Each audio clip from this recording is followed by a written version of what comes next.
Barokna yang diberkahi, diceritakan Kanjeng Nabi Muhammad berangkat dari Mekah sampai ke Masjidil Aqsa, dan di dalam Masjidil Aqsa sudah lama ditunggu-tunggu oleh para nabi dan para rasul serta para malaikat menunggu untuk sholat berjamaah. Ini makna yang sesungguhnya yang ada pada tiap-tiap diri manusia, yakni ketika manusianya diberangkatkan dari tanah sampai menjadi bayi yang suci. Ketika bayi sudah ditunggu-tunggu lama oleh kedua orang tuanya, ditunggu lama oleh ibu bapaknya, sehingga ketika bayi terlahir maka sholatlah berjamaah bayi dengan orangnya. Maknanya apa? Kumpul dengan kedua orang tuanya.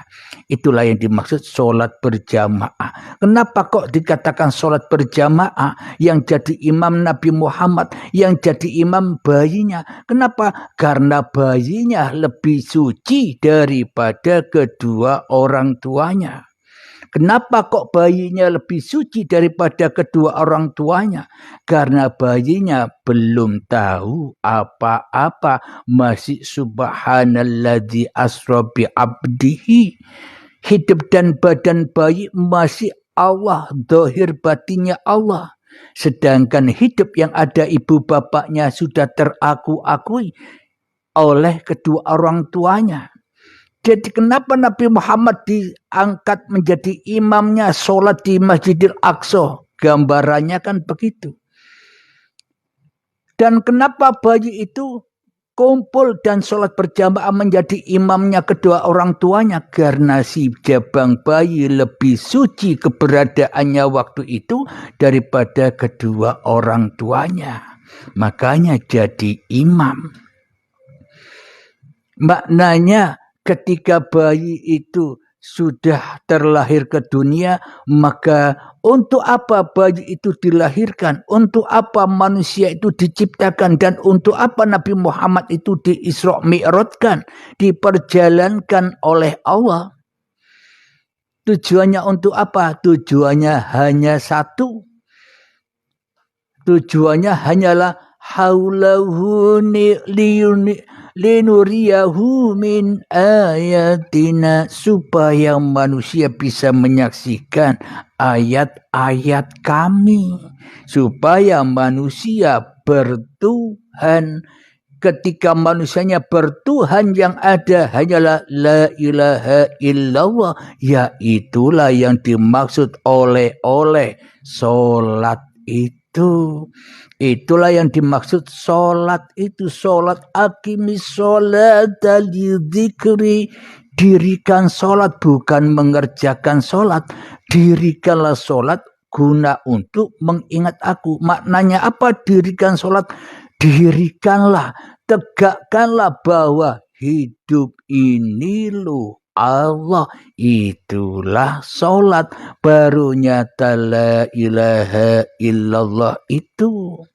Baru nyata subhanalladzi asra bi'abdihi laylam minal masjidil harami ilal masjidil aqsa alladzi barakna haulahu linuriyahu min ayatina.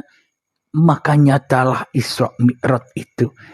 Ternyata fadilah atau hikmah dari perjalanan Isra Mi'rajnya Nabi itu untuk hikmah bagi umat-umatnya, agar umatnya mengikuti apa yang sudah dilalui oleh Kanjeng Nabi Muhammad, agar supaya manusia ketemu dengan Rasulullah, agar menjadi umatnya Rasulullah, agar Tuhannya sama dengan Tuhannya Rasulullah. Kebanyakan manusia mendewa-dewakan Kanjeng Nabi Muhammad, tapi kebanyakan manusia lupa mendewa-dewakan siapa hidup yang ada pada hidupnya Kanjeng Nabi Muhammad saat itu. Maka dari itu yang kita dewa-dewakan, yang kita agung-agungkan selama ini hanya Muhammadnya saja.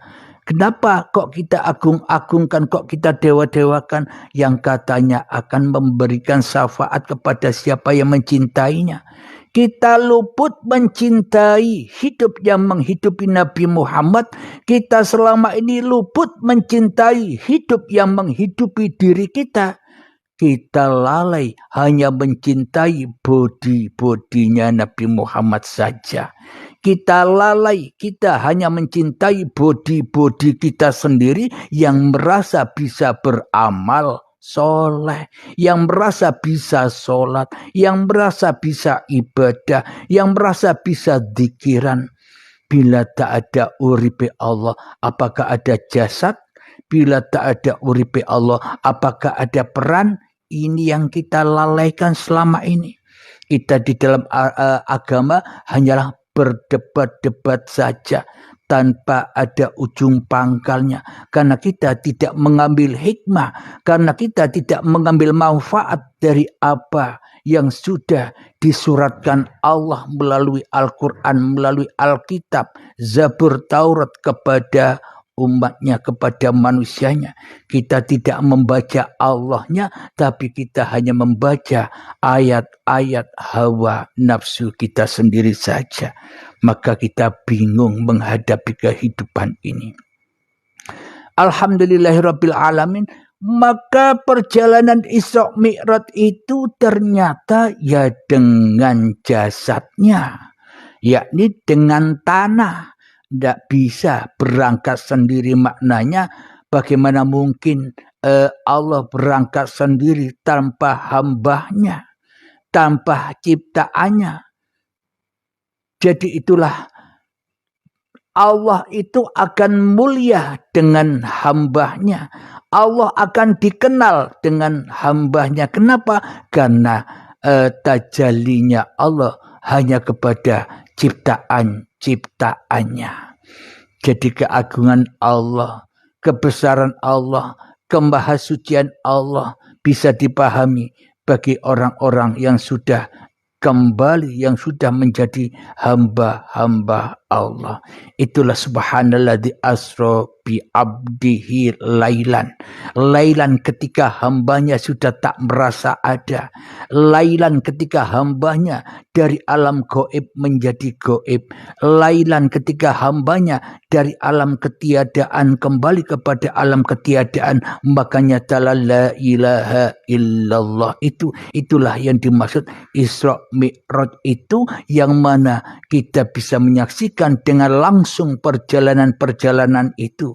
Kita bisa tahu neraka, surga dan sebagainya, Loh Mahfud, Arsy, kursinya Allah. Kenapa? Karena itu di dalam rahasia Allah. Bila Ahmad, bila mimnya sudah kembali ahad, bila manusianya sudah kembali kepada lillah, apa yang tidak diketahui bagi Allah. Jadi di sini bukan manusianya yang sudah tahu rahasia, tapi Allah lah yang menghidupi manusia, yang tahu rahasia dirinya, dan Allah lah yang tahu rahasia manusianya. Memang bagi para sahabat-sahabat yang sudah mengikuti bimbingan baiat akan mengenal seluruh manusia, akan tahu siapapun manusia itu.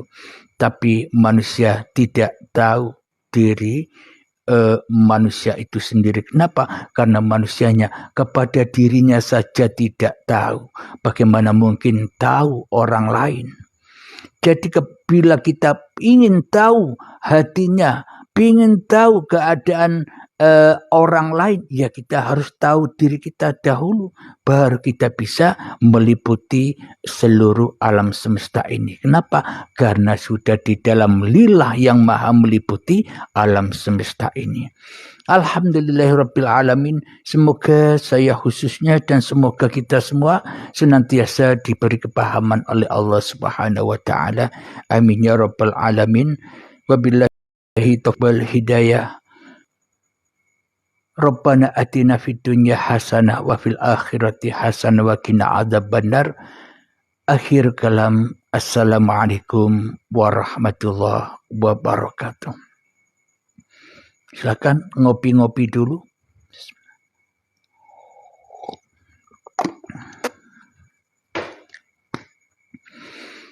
Alhamdulillahirabbil alamin.